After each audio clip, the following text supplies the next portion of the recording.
Exercise 6.5 का question number 16 है हमारा।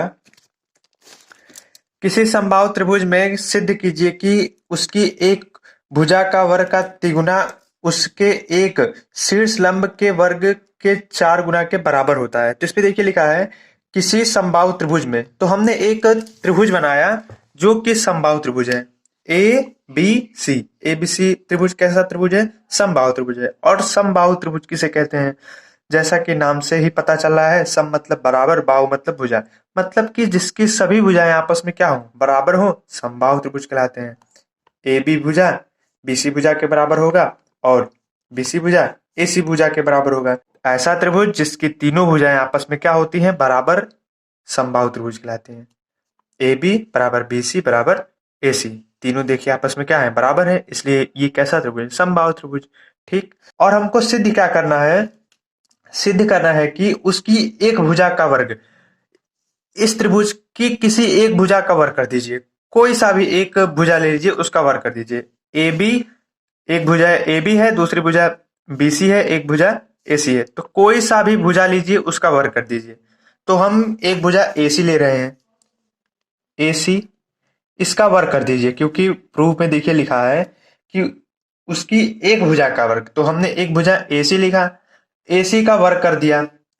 और फिर लिखा है किसी भुजा के वर्ग का तिगुना, तो एसी का वर्ग कर दिया हमने, इसका 3 गुना कर दीजिए। तिगुना मतलब 3 गुना, इसका मतलब 3 से गुणा कर दीजिए।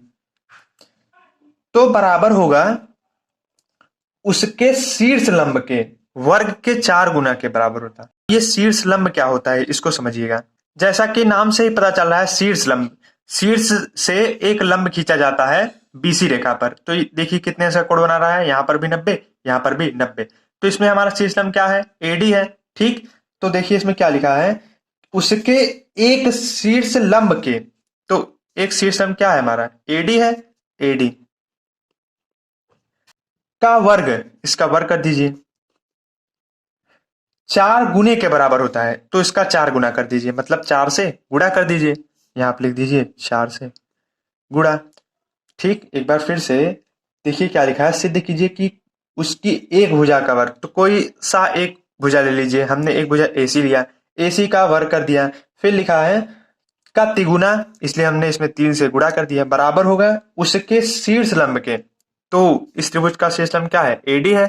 तो एडी का वर्ग कर दिया और फिर कहा है कि 4 गुने के बराबर होता है, तो हमने 4 से मल्टीप्लाई कर दिया और दोनों को बराबर दिखा दिया। ठीक। अब यहां पर लिखिए प्रमाण।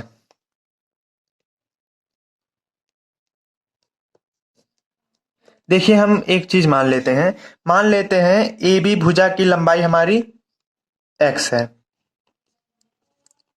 ठीक। AC भुजा की लंबाई x है। ठीक। BC भुजा की लंबाई x है। ये समबाहु त्रिभुज है ना, समबाहु त्रिभुज के तीनों भुजाएं आपस में बराबर होती हैं, इसलिए ये भी x, ये भी x, ये भी x। अब देखिए ये शीर्ष लंब है। हमने आपको बताया था कि जो समबाहु त्रिभुज होता है उसमें जो लंब खींचा जाता है वो 2 बराबर भागों में बांटता है। तो पूरा ये x है। ठीक। ये इस पे आधे पर कट कर रहा है, जो शीर्ष लंब है इस पे आधे पर कट कर रहा है, मतलब लंब खींचा गया है। तो पूरा x है, तो यहां पर कितना होगा? BD कितना होगा? x/2 होगा। और ये भी कितना होगा? DC कितना होगा? x/2। फिर से पूरा x है और ये D जो है मध्य बिंदु होगा, क्योंकि समबाहु त्रिभुज में जो लंब पड़ता है जिस रेखा पर, उसे 2 बराबर भागों में बांटता है। तो x/2 यहां पर भी होगा, x/2 यहां पर भी होगा। x/2 और x/2 दोनों को जोड़ेंगे, हमारा आ जाएगा x। ठीक। अब लिखिए प्रमाण। प्रमाण में देखिए हमने क्या सोचा ना, हमने देखा यहाँ पर AC स्क्वायर लिखा है, तो हम पहले AC स्क्वायर लाएंगे। अब AC स्क्वायर कैसे आएगा? देखिए AC यहां पर है किस त्रिभुज में? ADC में। तो ट्रायंगल ADC में। फिर से हमने यहां पर देखा AC स्क्वायर है। अब AC स्क्वायर का वैल्यू कैसे निकलेगा? तो देखिए AC यहां पर है, तो किस ट्रायंगल पड़ रहा है? ADC में। ADC में हम देखिए 90 अंश का कोण है, पाइथागोरस प्रमेय लगाएंगे तो हमारा AC स्क्वायर का वैल्यू निकल जाएगा ना, इसलिए। तो AC स्क्वायर बराबर ADC में ये 90 है, 90 अंश के सामने वाली भुजा हमारी कर्ण, तो AC स्क्वायर हो जाएगा। AC स्क्वायर बराबर आधार का स्क्वायर, आधार हमारा DC है तो DC या CD लिख दीजिए, CD स्क्वायर प्लस लंब स्क्वायर, लंब हमारा कितना है AD है, लिख दीजिए AD स्क्वायर है, स्क्वायर लिखा दीजिए। ठीक, अब देखिए यहां पर देखिए लिखा है AC स्क्वायर, AC का लंबाई हमने कितना माना है, यक्स माना है, तो हम इस AC के जगह आप लिखेंगे यक्स, एक्स ऊपर स्क्वायर है, स्क्वायर लगा दीजिए बराबर CD लिखा है, CD भुजा की लंबाई x बट्टे 2 है, तो हम CD भुजा की लंबाई लिखेंगे x बट्टे 2, ऊपर स्क्वायर है, स्क्वायर लगा दीजिए प्लस फिर देखिए लिखा है AD स्क्वायर, AD का वैल्यू तो हमको नहीं पता है, AB का हमने x माना है, BC का हमने x माना है और AC का हमने x माना है। AD भुजा की लंबाई नहीं पता है तो इसको हम लिखेंगे AD स्क्वायर। ठीक, तो x स्क्वायर बराबर x का स्क्वायर करेंगे हमारा आएगा x स्क्वायर, 2 का स्क्वायर करेंगे हमारा आएगा 4, AD स्क्वायर यहां पर प्लस का x स्क्वायर बट्टे 4 है ना, उधर जाएगा माइनस का हो जाएगा। ठीक,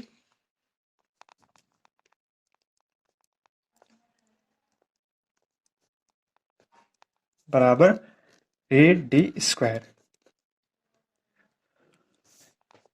4 का गुणा 1 में करा दीजिए, 4 एकम 4, 4 का गुणा x स्क्वायर में करा दीजिए 4x स्क्वायर, माइनस है माइनस लगा दीजिए, 1 का गुणा x स्क्वायर में करा दीजिए x स्क्वायर बराबर AD स्क्वायर, 4x स्क्वायर का घटाव करेंगे 1x स्क्वायर में, हमारा आ जाएगा 3x स्क्वायर बटे 4 बराबर AD स्क्वायर।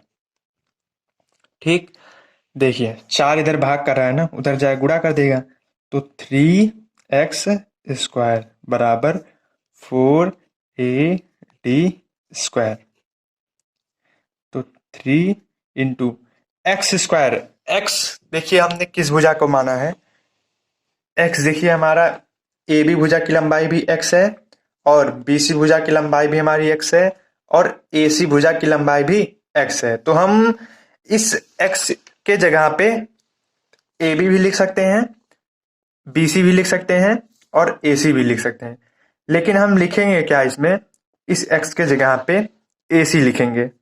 ठीक, यहां पर लिखेंगे AC, ऊपर स्क्वायर है यहां लगा दीजिए स्क्वायर, इस x के जगह पे हम 3 चीज लिख सकते थे, पहला AB, दूसरा BC, तीसरा AC। हमने AB और AC नहीं लिखा, क्यों नहीं लिखा, यहां पर देखिए AC लाना है ना, इसलिए हमने x के जगह पे ना तो AB लिखा ना तो BC लिखा। ठीक, इसलिए हमने इस x के जगह पे AC लिखा, 3AC स्क्वायर बराबर 4AD स्क्वायर। यही देखिए हमको प्रूफ करना था, यही देखिए हमको प्रूफ करना था ना, प्रूफ हो गया हमारा। ओके,